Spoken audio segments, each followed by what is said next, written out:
Hello students, welcome to my YouTube channel Chandra mathematics classes. इस video में आप लोगों का एमटी 11 प्रोबेबिलिटी एंड स्टैटिस्टिक्स के अंतर्गत दिसंबर 2016 में पूछे गए क्वेश्चन को सॉल्यूशन के साथ बताने जा रहा हूं, जो कि कोरिलेशन कोएफिशिएंट पर बेस्ड है। Question given that the lines of regression are y is equal to x and 4x minus Y minus 3 equal to 0 and the second moment about the origin for x is 2। Calculate the mean of x and y, correlation coefficient between x and y, variances of x and y। तो यहाँ सबसे पहले हम यहाँ mean of x and y find करते हैं। तो हम लिखेंगे since the two lines of regression pass through the point x bar y बार, ठीक है। सो यहाँ पर क्या हो जाएगा, यह पॉइंट इन दोनों इक्वेशन को सेटिस्फाई करेगा, ठीक है। y की जगह y बार ले लेंगे, x की जगह x बार, दोनों इक्वेशन में। So y bar is equal to x bar equation 1 and 4x minus Y minus 3 equal to 0 में x की जगह x बार और y की जगह y बार पुट करेंगे तो 4x bar minus Y bar minus 3 equal to 0। It implies that 4x bar minus Y bar is equal to 3, equation 2। Adding 1 and 2 add करने पर हमें यहाँ पर क्या प्राप्त होता है, 4x bar minus x bar is equal to 3, तो 3x bar is equal to 3, तो x bar is equal to 3/3, x bar is equal to 1, यानी कि यह मीन ऑफ x हमें प्राप्त हो गया। अब putting x bar is equal to 1 in equation 1, y bar is equal to 1, क्योंकि दोनों इक्वल है इसलिए so x bar is equal to Y bar is equal to 1, दोनों का ही मीन क्या होगा, हमें 1 होगा।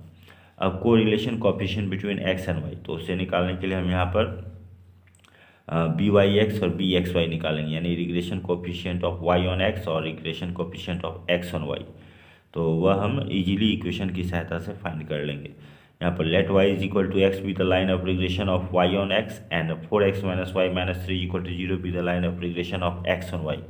Then by(x) is equal to क्या हो जाएगा, हमें यहाँ पर 1, ठीक है। अगर y is equal to x को हम y is equal to b x plus a के रूप में लिखेंगे तो यह किस रूप में होगा, 1 इंटू एक्स प्लस 0। तो इसीलिए हम यहाँ पर क्या कहेंगे, by(x) का वैल्यू 1। इसी तरह से यह regression coefficient of y on x का वैल्यू 1। इसी तरह से 4x minus Y minus 3 equal to 0, तो यहाँ पर हमें bxy क्या मिलेगा, 1/4। 4x minus Y minus 3 equal to 0, it implies that x is equal to 1/4y plus 3/4। तो हम यहाँ देख रहे हैं कि regression coefficient of x on y क्या है, हमें यहाँ पर 1/4। अब since r square is equal to by(x) into bxy, therefore r square is equal to, यहाँ पर दोनों वैल्यू को पुट करेंगे तो it implies that r square is equal to 1/4, it implies that r is equal to 1/2। तो हमें correlation coefficient भी हमें फाइंड हो गया। अब हम पता करेंगे variances of x and y। तो हमें यहाँ पर अगर x बार दिया हुआ है तो इसका मतलब है कि फर्स्ट मोमेंट अबाउट 0 हमें क्या है, 1 है, ठीक है। अगर x बार यानी मीन ऑफ x हमें निकला तो उसका मतलब है कि फर्स्ट मोमेंट अबाउट ओरिजिन या about 0 is equal to 1।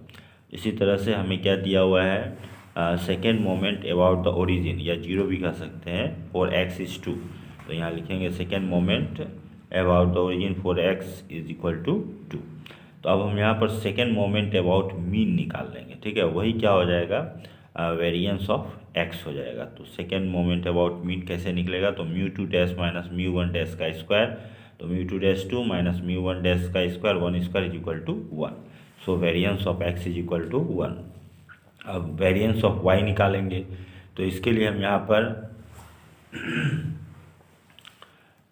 Variance of x अगर 1 है तो सिग्मा x यानी स्टैंडर्ड डेविएशन ऑफ x क्या होगा, 1 ही होगा।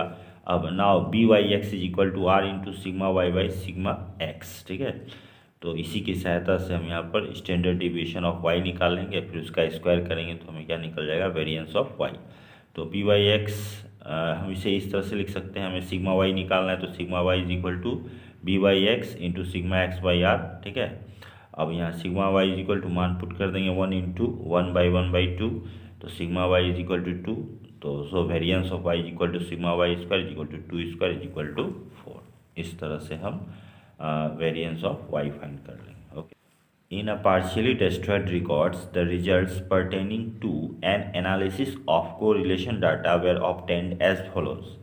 Variance of x is equal to 9, regression equations 8x minus 10y plus 66 is equal to 0, 40x minus 18y is equal to 214.